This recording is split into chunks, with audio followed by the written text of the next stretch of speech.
Allora, buonasera a tutti. Siamo alla quinta tappa del nostro percorso attraverso i riflessi dei vetri archeologici sui vetri, cioè prima sui vetri archeologici veri e propri e ora sui riflessi del vetro archeologico sul vetro via via del Rinascimento. Abbiamo visto la volta scorsa del vetro ottocentesco, sentiremo oggi. Lo sentiremo da Cristina Tonini, milanese, storica dell'arte, che si è laureata all'Università Statale di Milano, ma che credo ben presto si è rivolta allo studio soprattutto del vetro. E sul vetro ormai Cristina Tonini è una personalità, ha curato molte importanti, ha lavorato innanzitutto al Museo Bagatti Valsecchi a Milano ed ha curato in seguito importanti mostre, naturalmente sempre con oggetto il vetro, sia a Milano al Museo Bagatti Valsecchi e al Castello Sforzesco, come pure a Parigi al Museo Mayol e anche qui a Venezia a Palazzo Loredan. Con l'Istituto Veneto di Scienze, Lettere ed Arte ha un rapporto direi privilegiato, in quanto che Cristina Tonini è fra gli organizzatori di questa manifestazione che annualmente l'Istituto Veneto propone sulle giornate del vetro. Ha una enorme bibliografia, sempre naturalmente riguardante soprattutto il vetro, avendo curato i cataloghi delle mostre di cui abbiamo parlato, avendo al suo attivo numerosissimi articoli in prestigiosi periodici che riguardano il vetro, prima fra tutti il Glass Journal, come si chiama? Glass Studies, si stava pensando al giornale in questo momento. Ecco, come ho detto la settimana scorsa per Rosa Baroviera, dico la stessa cosa per Cristina Tonini, che è un punto di riferimento per i contatti internazionali, primo fra tutti il Corning Museum, per quanto riguarda il vetro e il vetro veneziano in particolare. Ultima ma non ultima è nel direttivo della IHV, l'Associazione Internazionale dello Studio del Vetro del Comitato Italiano. Con questo mi ritiro e lascio la parola a Cristina Tonini, ringraziandola veramente per aver accettato di partecipare al nostro corso. Grazie e buona conferenza.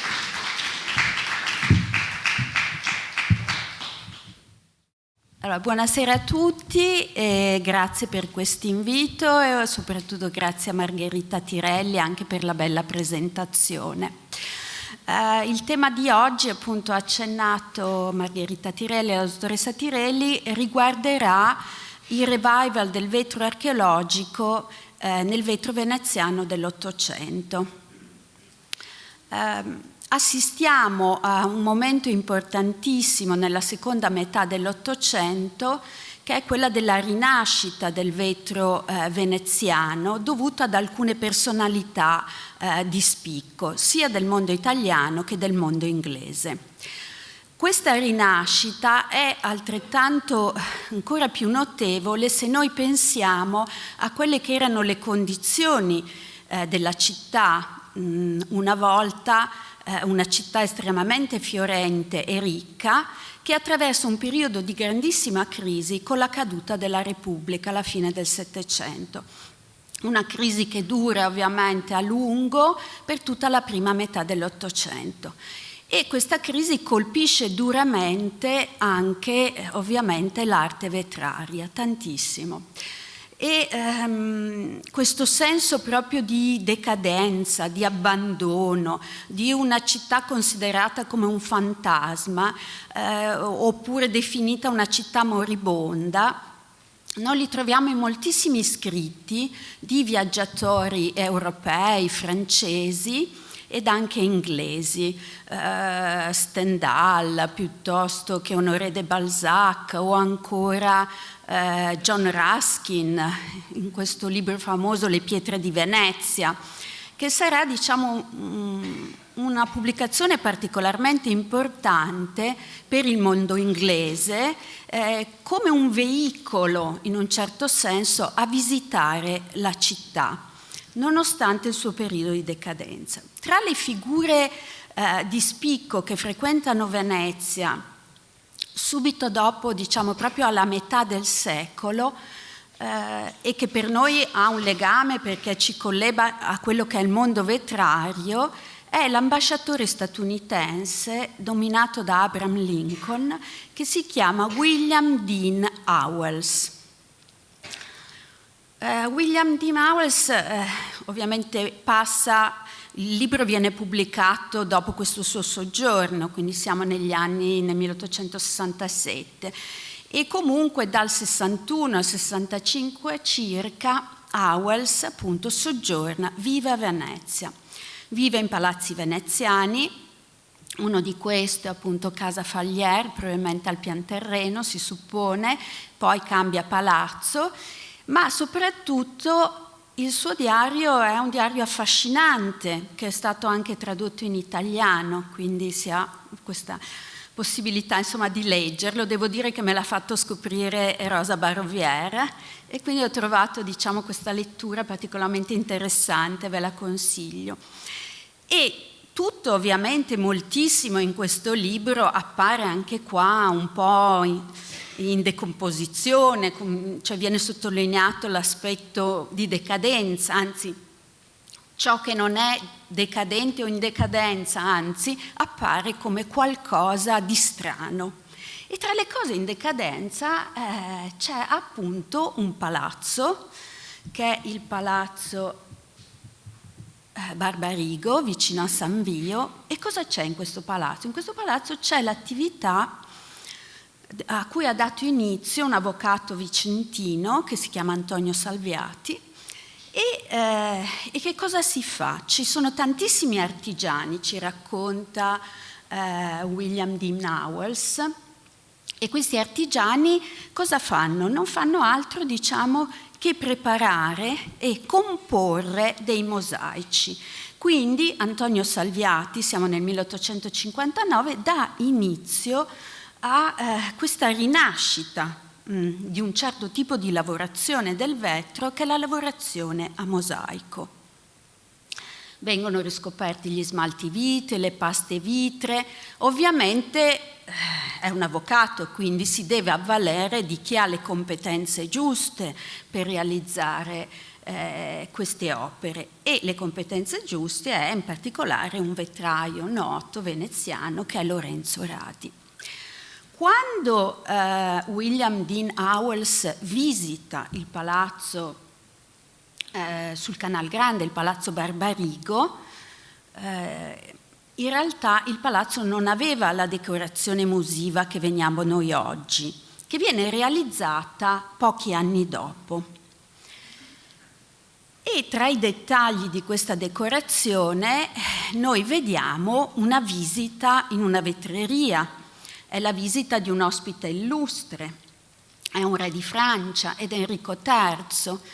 Tenete conto che era una consuetudine portare le personalità più importanti a visitare le vetrerie a Murano.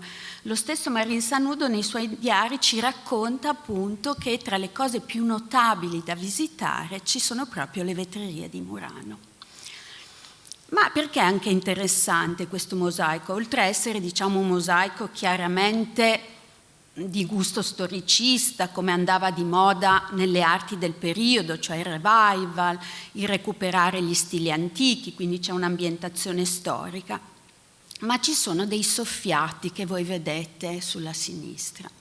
E quindi cosa succede? Che nel 1866 Antonio Salviati, che si reca a Londra, intuisce immediatamente con quelli che sono i suoi prodotti e con alcuni soffiati in realtà non prodotti dalla sua vetreria ma dalla Fratelli Toso, capisce immediatamente che questi soffiati potranno avere un grande successo commerciale. I soffiati che voi vedete sono dei soffiati che ricordano un po' le forme barocche, ecco, quindi sono oggetti di questo tipo. Però cosa succede? Antonio Salviati non ha abbastanza denaro per iniziare questa avventura commerciale, pur intuendone la capacità.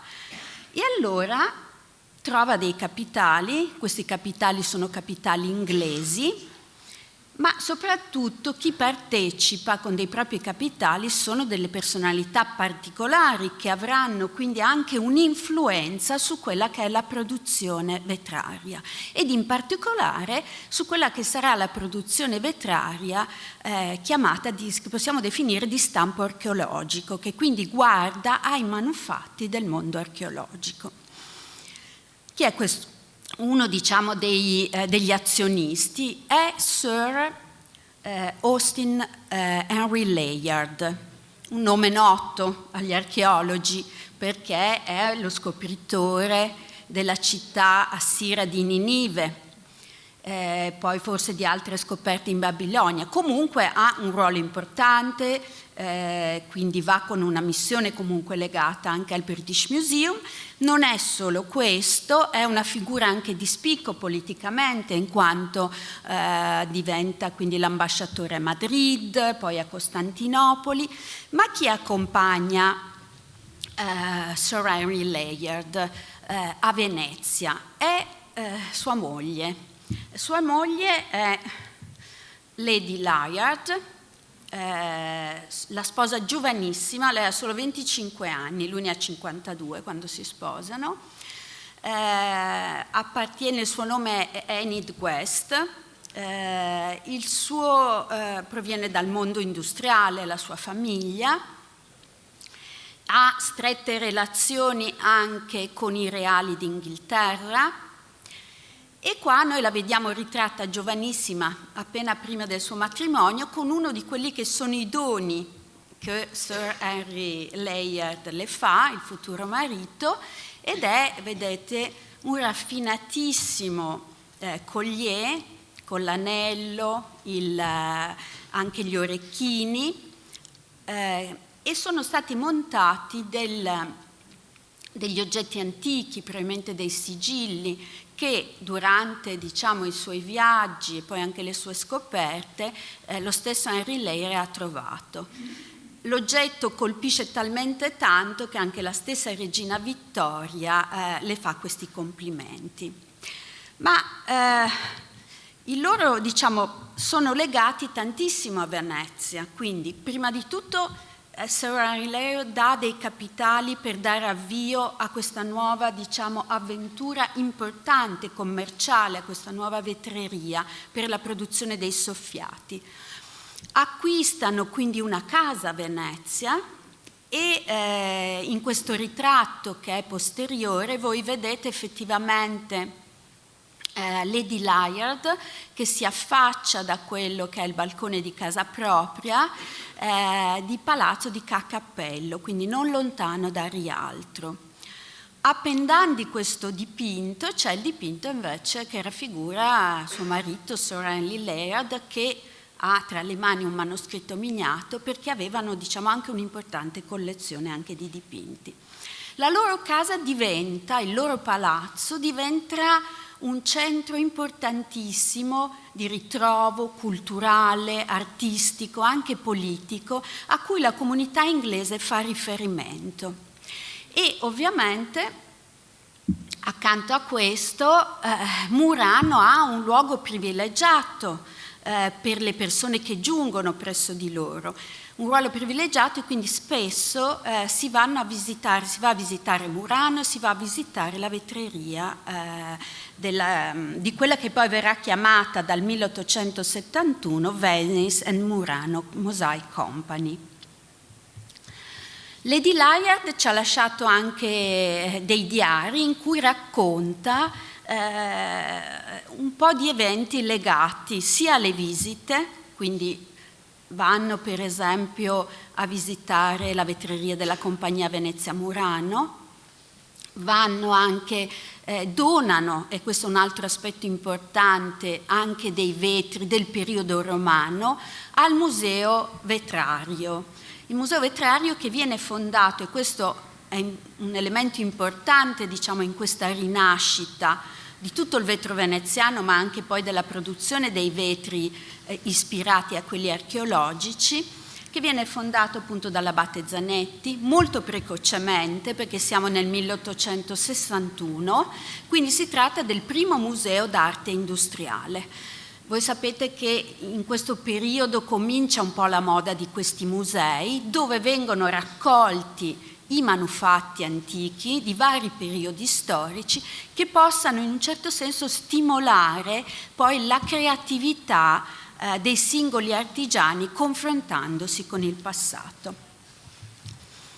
Nei diari di Lady Layard noi troviamo anche il ricordo di una visita che compie proprio con la figlia della regina Vittoria, che era allora principessa di Germania, nella vetriera della compagnia Venezia Murano e cita proprio la presenza di una delle figure tra più importanti di questa rinascita, che è la figura di Vincenzo Moretti, in particolare per quanto riguarda appunto la ripresa dei vetri del mondo archeologico.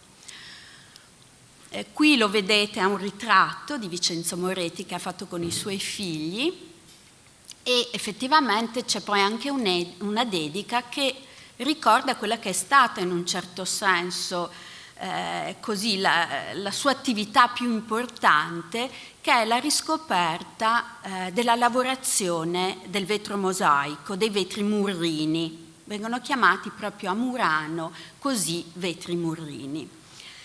È probabile, anche se non lo sappiamo con certezza, che magari, essendo Sir Henry Layard un frequentatore assiduo della compagnia Venezia Murano, sia perché è un azionista, sia perché ovviamente ha degli interessi precipui per il mondo archeologico, che gli sia stato suggerito da Henry Layard il nome Murrini, perché questo nome che noi troviamo Murrini in realtà si trova nell'Historia Naturalis di Plinio il Vecchio, riferito a degli oggetti di una pietra particolare, appunto, che si chiama Murrina, Murrini, ma che poi verrà imitata sempre nel mondo antico in una serie di vetri con dei motivi a venature concentriche. E quindi probabilmente, siccome la tecnica, come vedremo, viene fatta con questa tecnica della vetrofusione, ci fu poi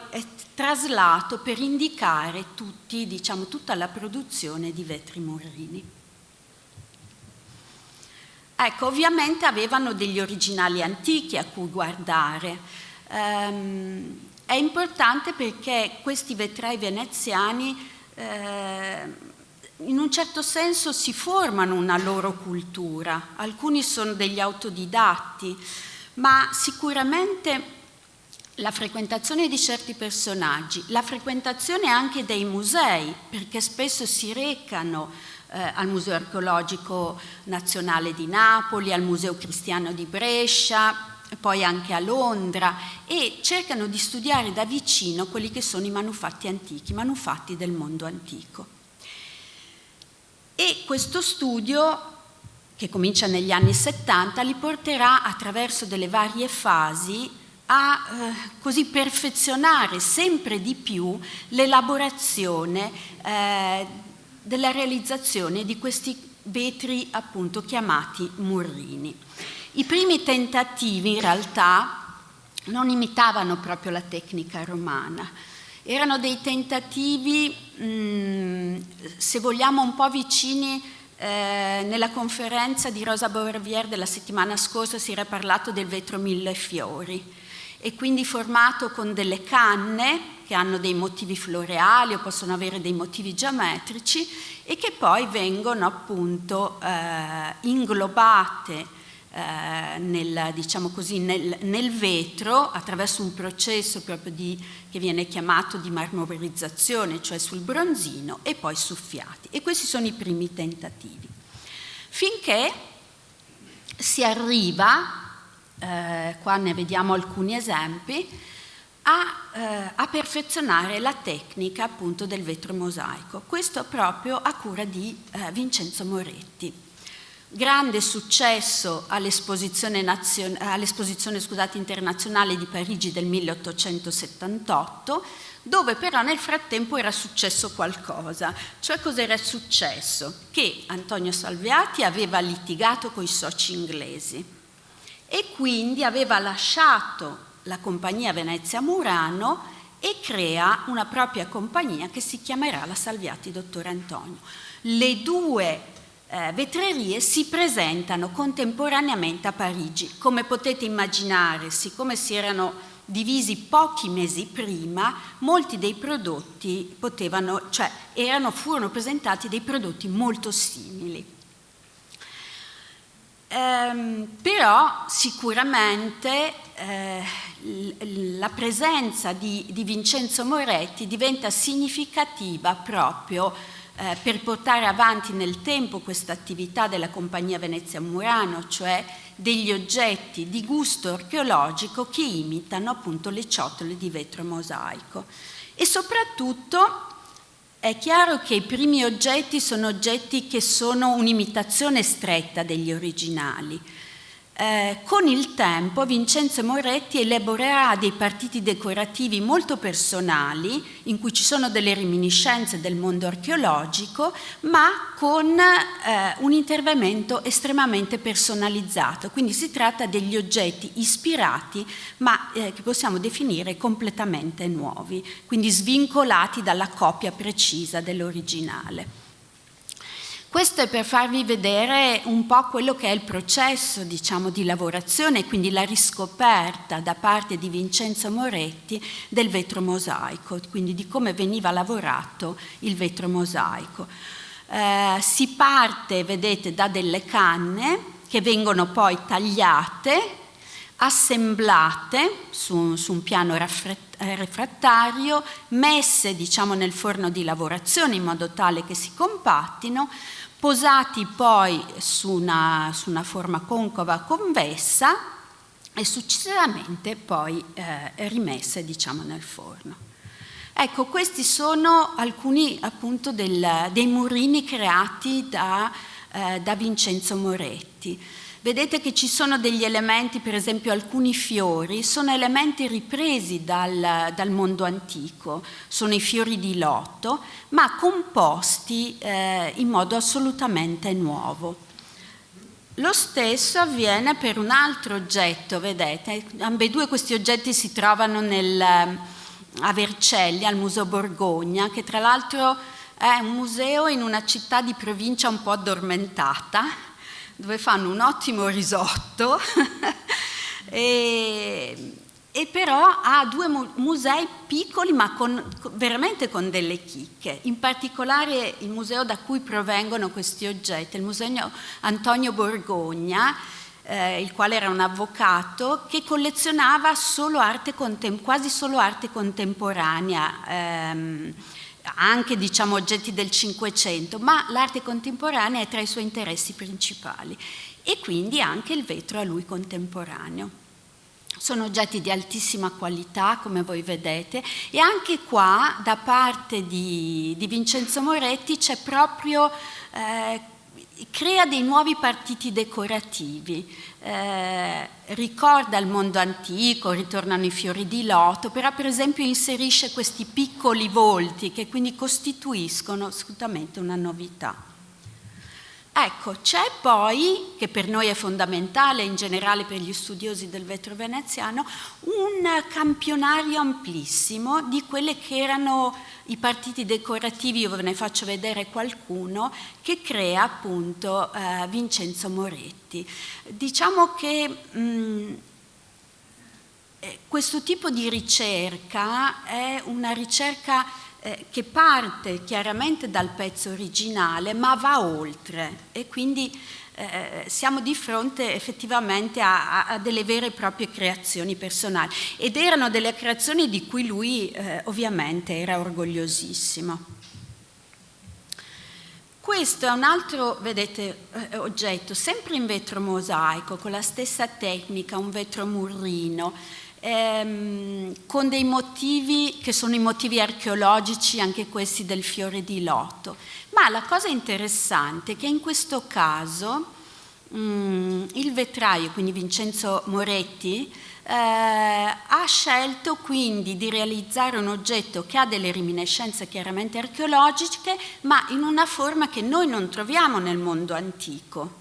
Ed è una forma che forse vagamente potrebbe ricordare oggetti rinascimentali. Ma anche in questo lui è figlio del suo tempo, cioè perché non è un caso isolato, cioè, nel senso che si mescolano, si possono mescolare stili o motivi di periodi diversi. In questa definizione che poi è stata data a questi oggetti, cioè di oggetti di tipo eclettico. Quindi per loro non è un problema andare a combinare questi elementi per creare un oggetto nuovo. Tra l'altro, se non sbaglio se in questo oggetto o in altre, in qualcuno di questi oggetti compare una tessera che è VM ed è stata interpretata come, sono state date due possibilità. Una che rappresenti la sigla, quindi della compagnia Venezia Murano, oppure che sia una firma di Vincenzo Moretti, però questa è quella meno, diciamo, probabile, perché come noi sappiamo, anche nel Rinascimento, i vetri non vengono mai firmati, c'è solo un momento nel Settecento in cui noi abbiamo le firme, ed è perché si tratta di oggetti in vetro lattimo che imitano, quindi in vetro bianco opaco, che imitano la porcellana, e siccome le porcellane sono firmate, in qualche caso abbiamo o la firma oppure l'indicazione dell'insegna della vetreria, che ai tempi erano Miotti. Quindi è difficilissimo, per esempio, studiando anche il vetro veneziano del Cinquecento, noi abbiamo tantissimi nomi nei documenti, ma non riusciamo a metterli in relazione con degli oggetti esistenti.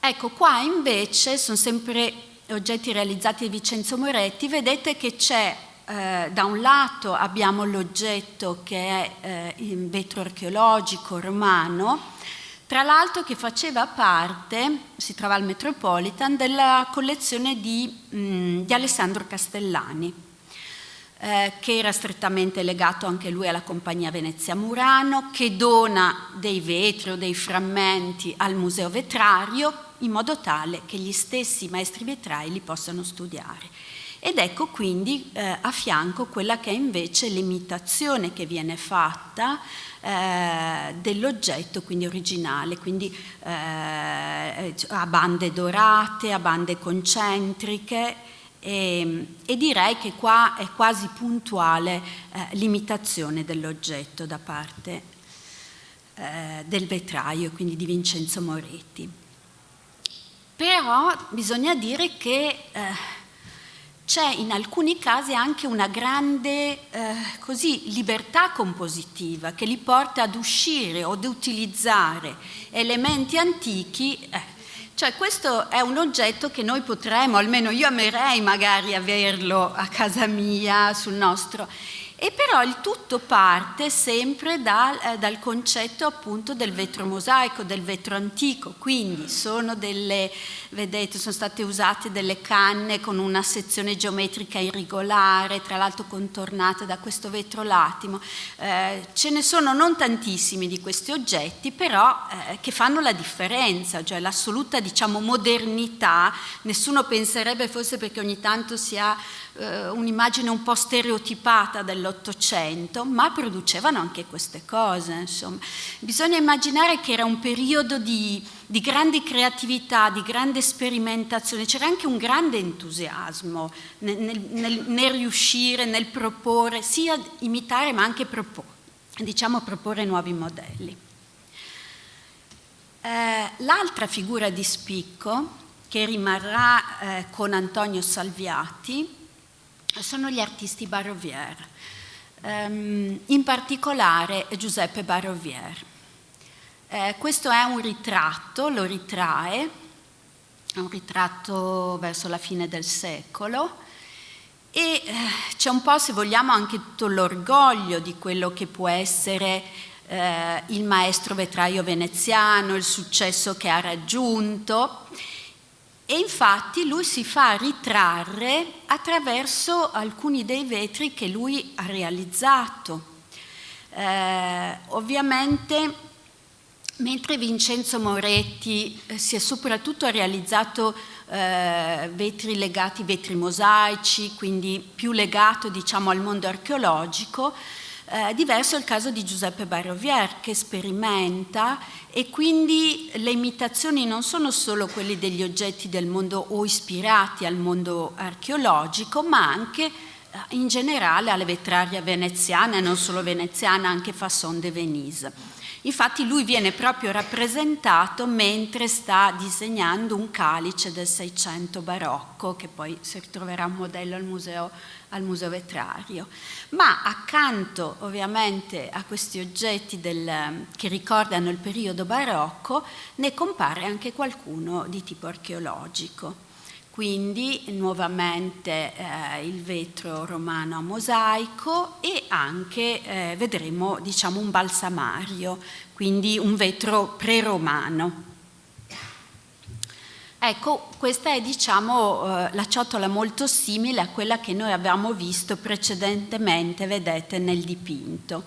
Devo dire che anche questa ciotola è una ciotola di grande modernità, a mio avviso, con questa serie di canne incrociate di colori diversi e in questo caso diciamo qua è stata applicata quindi la soffiatura, quindi un po' diverso rispetto alla tecnica utilizzata da Vincenzo Moretti, che invece ritroviamo in un altro oggetto, perché anche c'è qualche murrina, qualche vetro mosaico attribuita appunto ai Barovier, seppur questa rimarrà, diciamo, una specialità di Vincenzo Moretti.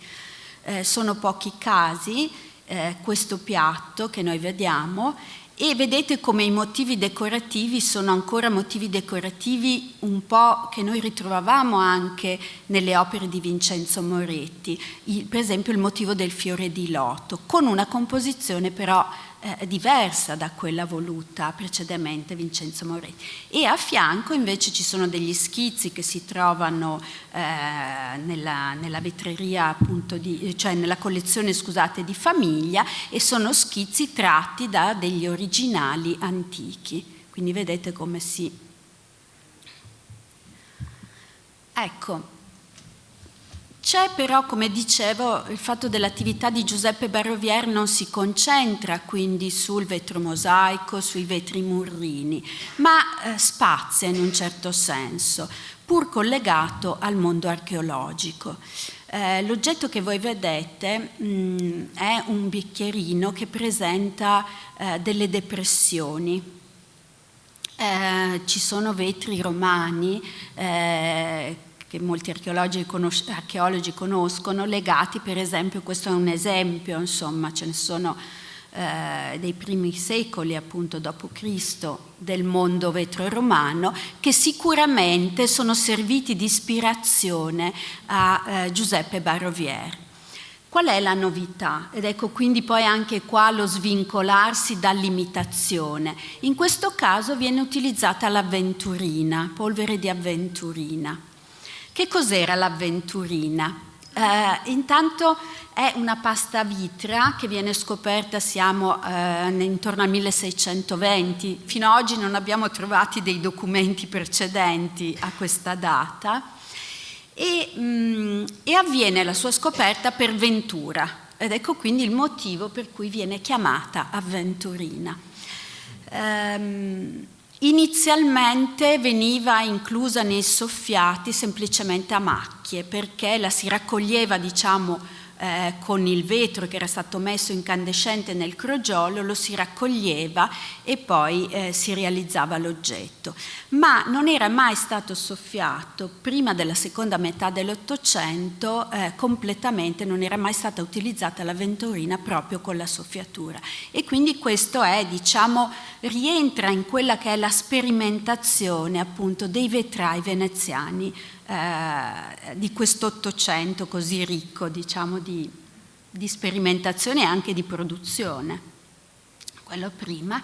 Ecco, vedete come ancora lo stesso oggetto, quindi c'è un legame con il mondo romano, quindi il bicchiere sempre a depressioni, qua realizzato con la foglia d'argento, con queste canne piatte, e quindi un oggetto che ha, se vogliamo, qualche ricordo del mondo romano, che viene avvicinato invece a questa brocca con questo grande dragone, dove i riferimenti culturali sono diversi, cioè vanno al mondo, se vogliamo, del manierismo. Per esempio i draghi li troviamo, basta che noi andiamo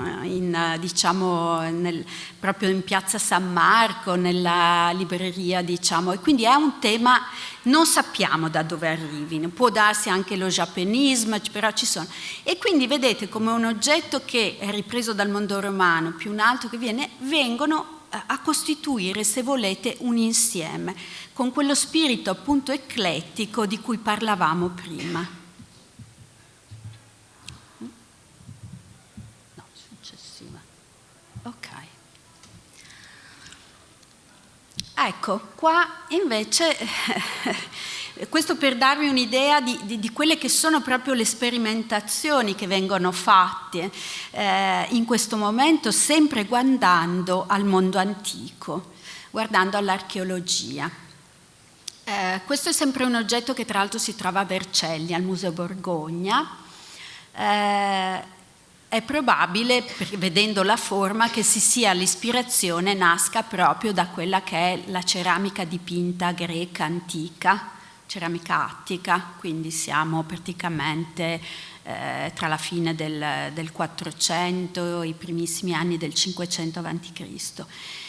E qua viene realizzato un oggetto, vedete, che ha un po' questa superficie fra l'iridato e una superficie quasi metallica, perché l'idea, se è vero che l'oggetto di ispirazione poteva essere la ceramica oppure forse anche degli oggetti metallici, è anche vero che poi si cercava di imitare un po' quell'effetto di iridazione che noi possiamo vedere sui vetri archeologici di scavo spesso. Ed ecco quindi che vengono realizzati questi oggetti. Siamo sempre in questo momento magico intorno al 1878, il 1880, in cui proprio c'è questa volontà quindi di ricercare, di sperimentare, e che Salviati in un articolo chiamerà metalliformi, cioè perché effettivamente danno questa sensazione. Direi più una sensazione legata appunto all'iridazione, in cui è ancora più evidente in questo oggetto, dove ci sono degli elementi che vogliono ricordare anche qua il mondo antico, per esempio nel motivo delle anse, queste anse a forma di orecchietta, che sono effettivamente elementi che si ritrovano quindi nel mondo archeologico, nei vetri archeologici. È un vetro, vedete, quasi nero, perché in realtà il vetro nero non esiste, diciamo, a Murano, esiste il vetro ametista. A seconda, diciamo, quindi di come lo si lavora, di come si viene preparato il crogiolo, si assume una maggiore o minore intensità. Quindi si può arrivare a chiaramente dipende poi dalla quantità di biossido di manganese, insomma i vari metalli. E anche qua, se noi osserviamo questo oggetto, vediamo effettivamente questo aspetto appunto ricercato di iridazione che voleva ricordare gli oggetti archeologici, scavati però. Si guarda, diciamo, anche al mondo pre-romano. Quindi non solo al mondo greco antico, al mondo romano, quindi vedete c'è proprio una grande, direi anche apertura culturale, insomma, nel guardare a questi oggetti che si vedono nei musei. Il mondo archeologico e quindi il recupero di tutto ciò che era il mondo antico, di manufatti del mondo antico, è una cosa che riguarda in particolare il mondo inglese, cioè cioè forse gli inglesi sono stati i primi con la riproduzione, con i tentativi di riproduzione del famoso vaso Cammeo, vaso Portland. E infatti anche l'autore di questo dipinto di gusto storicista ambientato in un Egitto antica è un autore inglese che si chiama Liston Long e ha rappresentato, vedete, questa bellissima figura, questa sacerdotessa dentro al tempio di Iside. Sul fondo si vedono dei geroglifici. Tra l'altro l'autore, questo artista aveva viaggiato molto in Egitto, in Siria, quindi era venuto a contatto diretto con i manufatti e a fianco c'è effettivamente un oggetto del mondo preromano, oggetti realizzati intorno alla metà del 1400-1500 a.C. Ma come ha osservato Rosa Barovieri in un suo bellissimo libro che vi consiglio, che è Trasparenza e riflessi nel vetro, e quindi sulla pittura, sui vetri rappresentati nella pittura, effettivamente, viste le dimensioni, non possiamo pensare che si tratti di un originale archeologico del periodo proprio del periodo quindi egiziano tra 1400 e 1500. Viste le dimensioni, probabilmente si trattava di un oggetto contemporaneo. D'altronde, spesso, per quello che abbiamo potuto vedere, quasi sempre nei dipinti che noi troviamo, che siano del 500, del 400, del 600, l'artista raffigura vetri a lui contemporanei, quindi c'è questa consuetudine e penso che questo sia anche in questo caso, anche viste diciamo le dimensioni, quindi si tratta di un oggetto probabilmente soffiato e quindi non realizzato con la tecnica antica in uso in Egitto, che era quella del nucleo friabile, che vi faccio rapidamente vedere, non so se l'avete vista. E quindi praticamente si partiva da un nucleo nel mondo antico egiziano, si partiva da un nucleo fatto appunto di argilla refrattaria che poi veniva immerso nel crogiolo dove c'era il vetro incandescente e poi successivamente si procedeva a decorarlo con dei filamenti vitrei.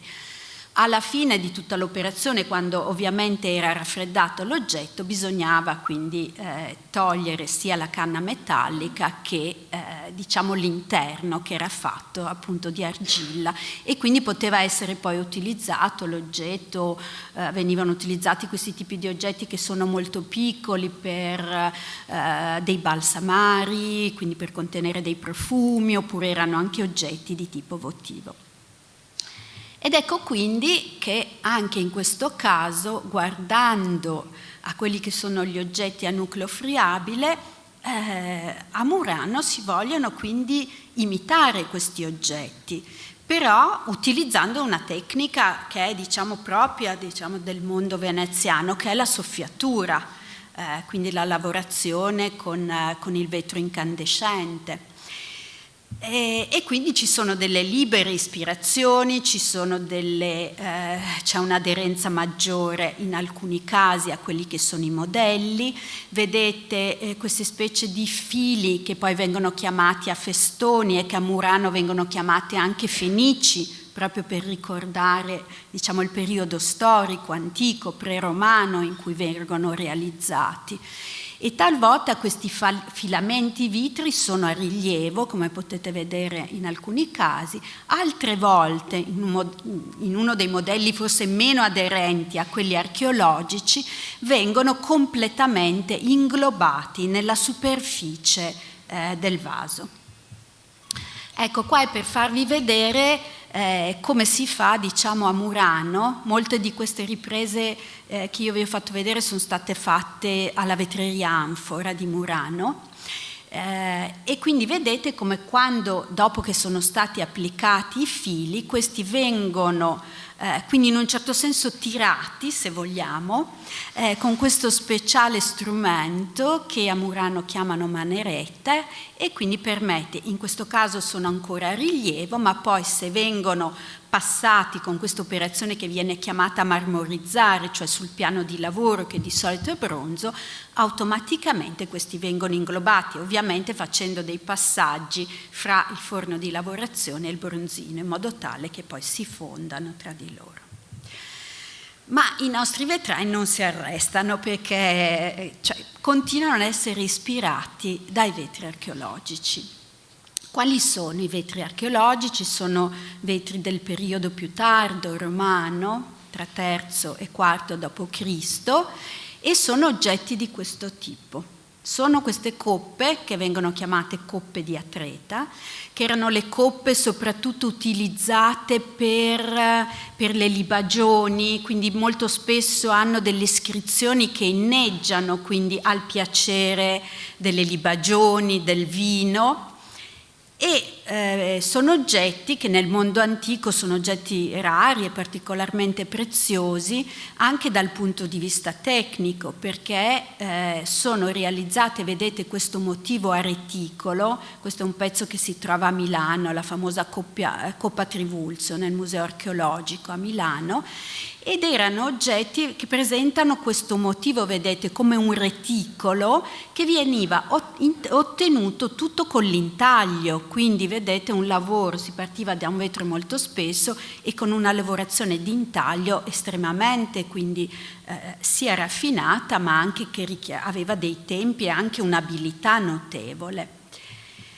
E quindi a Murano si vuole in un certo senso quindi copiare da un lato gli originali oppure diciamo trasformare questi originali in oggetti diversi. Ma se ne cambia anche la tecnica e quindi non si utilizza più l'intaglio, tutto viene soffiato, anche i motivi a reticolo, quindi sono delle canne che sono... E questa è la grande diversità, ma che è anche legata, se noi pensiamo, proprio a quella che è la lavorazione del vetro veneziano, che è un vetro sodico, molto malleabile, facilmente lavorabile a caldo. Sarebbe stato molto più complesso procedere ovviamente con un'opera di intaglio.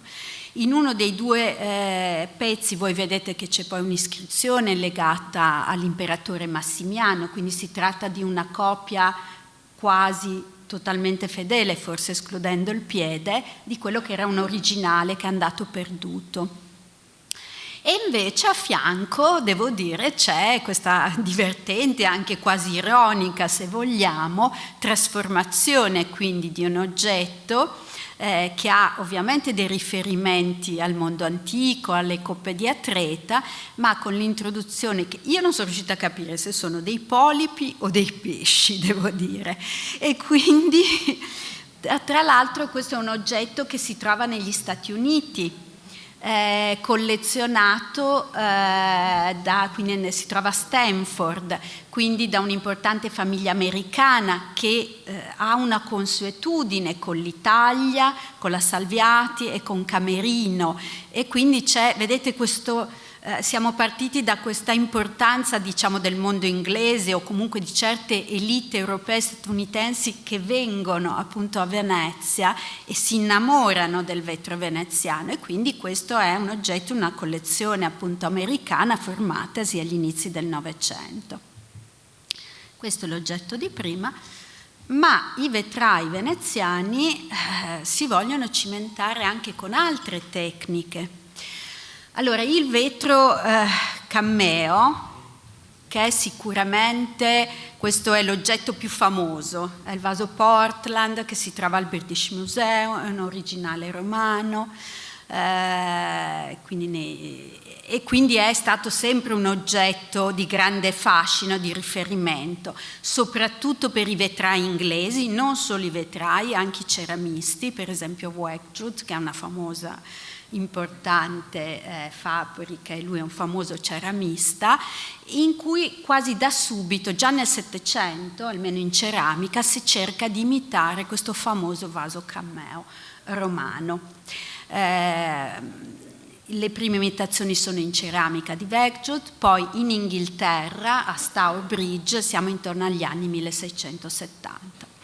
Allora, i vetrai veneziani non si cimentano, diciamo, col vaso Portland, però si rendono conto che si tratta di oggetti che possono riscuotere un certo successo, soprattutto tenendo conto che il loro mercato è anche un mercato inglese. E quindi fanno una produzione che è una produzione estremamente limitata, perché non hanno, diciamo, così una consuetudine. Però realizzano questi vasi, che sono dei vasi normalmente a 2 strati di vetro, cioè uno strato più interno che può essere di colore blu o di un altro colore, esternamente con un vetro bianco opaco. Questo oggetto che vi faccio vedere io forse è un po' più raro perché ne presenta 3 di strati ed è stato realizzato ovviamente per tutta la parte vetraria presso la Compagnia Venezia Murano, quindi in una vetreria veneziana, però è stato chiamato un incisore romano, Attilio Spaccarelli, per realizzare invece il lavoro fatto a rotina o con altri strumenti. Non ce ne sono molti di pezzi di questo tipo, forse perché era costoso realizzarli, forse perché non erano in sintonia, diciamo, con l'attività principale delle vetrerie e quindi rimangono un po' degli unicum. Comunque anche chi poi realizzava le incisioni aveva dei modelli che erano i modelli appunto del mondo antico. E recentemente ho trovato il riferimento di almeno di una delle figure che voi vedete, e questo è il famosissimo vaso che viene chiamato vaso borghese, che si trova al Louvre. Tra l'altro che entra molto precocemente al Louvre, perché entra nel 1811 e i nostri vasi Cammeo cominciano a essere realizzati a Murano a partire dal 1878. Quindi erano probabilmente delle fonti, diciamo, che circolava, l'aveva riprodotto penso anche Wedgwood in un suo album, proprio come un tipo di elemento. Qua sono state fatte delle riprese, appunto, penso a Murano, non so, o a Venezia, per darvi un'idea appunto di quella che poteva essere la lavorazione, quindi come si procede con la lavorazione del vetro Cammeo. Quindi ovviamente qua si tratta di un oggetto piccolissimo, ecco, dove voi potete avere un po' un'idea, quindi un lavoro di grande cura e che richiede appunto un'estrema abilità da parte dell'incisore. L'ultimo oggetto su cui vorrei chiudere, poi ci sono anche, probabilmente ce ne sono molti di più, diciamo, di oggetti di imitazione del mondo antico, mondo archeologico, è questa coppa che si trova a Vienna, ed è una coppa smaltata. È realizzata dalla Compagnia Venezia Murano perché viene acquistata, diciamo, appunto dal Museo Viennese. Tra l'altro hanno proprio tutti dei documenti molto interessanti che ci danno appunto, ci aiutano in alcuni casi nelle attribuzioni, e viene appunto attribuito come un oggetto della Compagnia Venezia Murano. In quegli anni chi realizzava gli oggetti per la Compagnia Venezia Murano, dipinti, smaltati, era Francesco Toso Borella.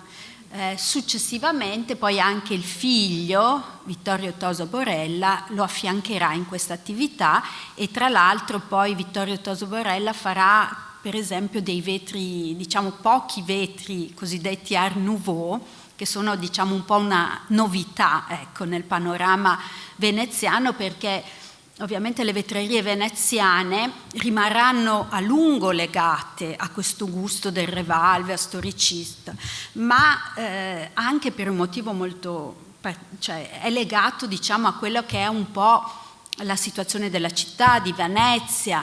Quindi chi arrivava in visita nella città veneziana ricercava sempre di più quelli che potevano essere i prodotti storicisti.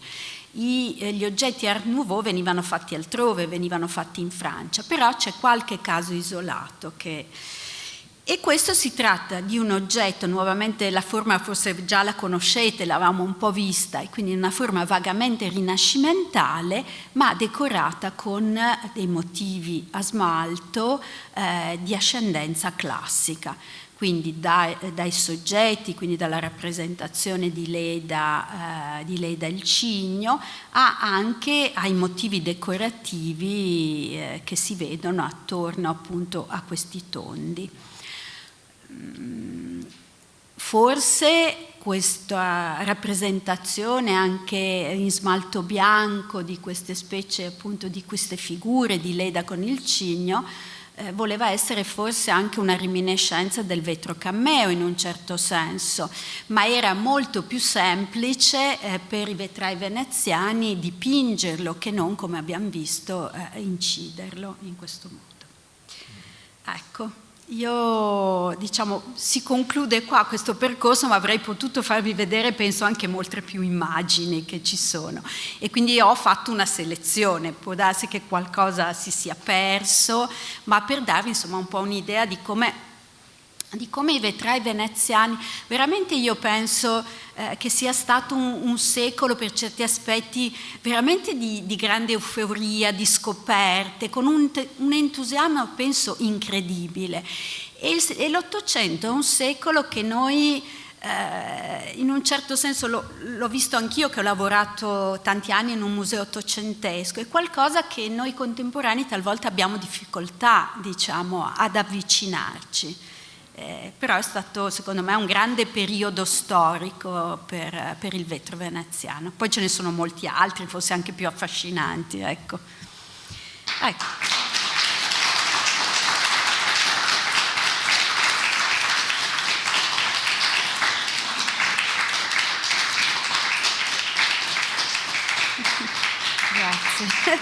Grazie.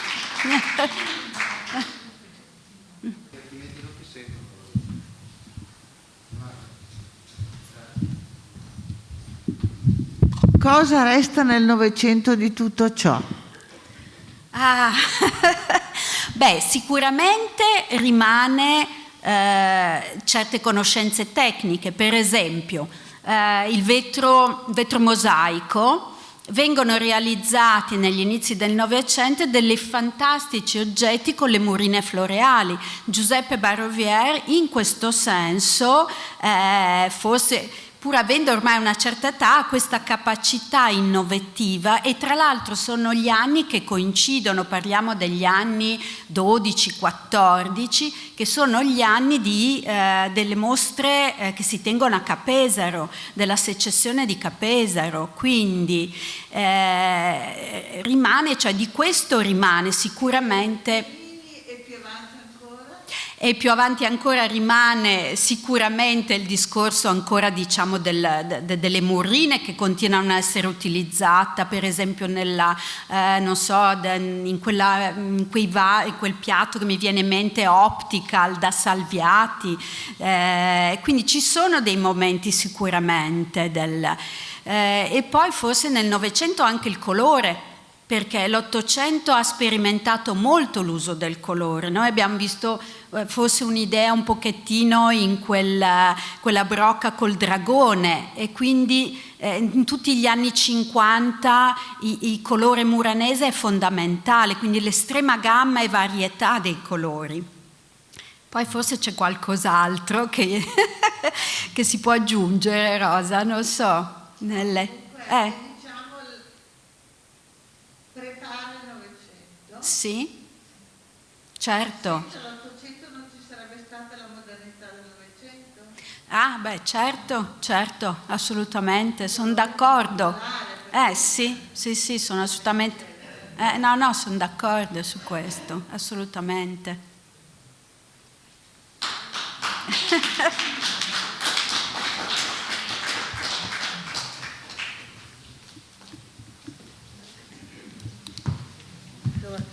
Allora, devo ringraziare veramente la dottoressa Tonini per questa esposizione, che devo dire è veramente parlante, perché è stupefacente vedere quanto le forme e i motivi decorativi dei vetri romani vengano trasferiti, assorbiti, assimilati, imitati dai vetri veneziani, cominciando su questo scorcio della fine Ottocento. Io volevo un attimo fermarmi su questo argomento, perché sulle prime immagini che sono state proiettate in questa conferenza e di questa temperie culturale di questa Venezia di seconda metà dell'Ottocento, che in fondo è una Venezia povera, tanto malmessa, con i palazzi che vengono affittati a tutte queste più o meno importanti personalità straniere che vengono a trasferirsi, a vivere a Venezia, e che cominciano a interagire con un tessuto veneziano che noi siamo abituati tutto sommato a pensare come in realtà credo che fosse, di una Venezia estremamente povera, estremamente carente, di tante necessità vitali, perché proprio pensando al console americano, e tra l'altro è un libro che è tradotto in italiano e che io veramente consiglio, perché è un libro gustosissimo che dipinge questa Venezia degli anni 60, subito dopo l'unità d'Italia, ma Venezia era ancora un po' dopo, austriaca, esatto, e che però ti tratteggia una Venezia povera, una Venezia che vive ancora come viveva in un certo senso nel Settecento, con le donne che ti portavano l'acqua a casa, i campi che erano delle unità, ogni campo, lui descrive per ogni campo tutti i negozi che erano vitali e che quindi creavano delle unità che si moltiplicavano in Venezia. Comunque io volevo dire, ci sono però anche personaggi come Lady Layard, i quali interagiscono e secondo me riescono quasi a fare lievitare il substrato artistico importantissimo che vive a Venezia in modo più o meno sotterraneo in certi momenti, e che perché io penso anche al rapporto con Oneglia che aveva Lady Layard, ed è proprio secondo me un punto che tu hai toccato che è estremamente importante, perché è quello che dà il via in pratica a questa non riscoperta del vetro, perché a Venezia il vetro ma questa proprio rinascita del vetro che è un aspetto cosmopolita, se vogliamo, in un certo periodo, perché non sono ovviamente solo Lady Layard, ci sono altri personaggi, certo. È un aspetto molto interessante, forse non così conosciuto sempre, se non agli specialisti. È il libro di John Julius Norwich, anche quello. Certo. È un momento che tutto sommato forse viene sottovalutato, ma invece è un momento importantissimo per Venezia, è un coacervo di grosse personalità che vengono qui e che ognuna per il suo verso lascia una sua impronta nella cultura veneziana. Certo. C'è una serie di pittori americani che vengono a Venezia, ospiti in vari palazzi. A cominciare da Palazzo Barbaro. E che riproducono spesso le perlere, anche la vetreria qualche volta, e che sono dipinti noti, per lo più conservati in musei americani, ma che forse documentano più riccamente rispetto ai pittori italiani questo periodo di rinascita del vetro, delle perle, eccetera, eccetera. Anche loro sono affascinati dalla città. Certo.